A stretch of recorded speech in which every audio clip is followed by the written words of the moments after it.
மிகப்பெரிய எதிர்பார்ப்புகளுக்கு மத்தியில் நேற்று திரையரங்குகளை அதிர வைத்த திரைப்படம் பராசக்தி.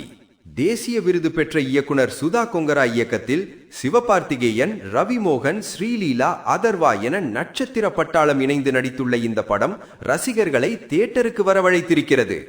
பிரம்மாண்ட பொருட்செலவில் உருவாகி நேற்று உலகம் முழுவதும் ரிலீஸான பராசக்தி படத்திற்கு ஒரு பக்கம் ரசிகர்களின் அமோக வரவேற்பு, மறுபக்கம் கலவையான விமர்சனங்கள். என்றாலும் ஓப்பனிங் டே கலெக்ஷன் விஷயத்தில் படம் கலக்கலாக ஆரம்பித்திருக்கிறது. புதிய படம் என்றாலே முதல் நாள் வசூல் தான் ஹாட் டாபிக்.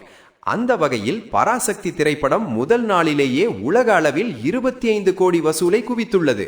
இதில் தமிழ்நாட்டில் மட்டும் ரூபாய் 14 கோடி வசூல் செய்துள்ளது என்பது குறிப்பிடத்தக்கது. இனி வரும் நாட்களில் பராசக்தி வசூல் வேட்டை எங்கே வரை போகும், பாக்ஸ் ஆபீஸில் படம் இன்னும் என்னென்ன சாதனைகள் படைக்கப் போகிறது, பொறுத்திருந்து பார்ப்போம்.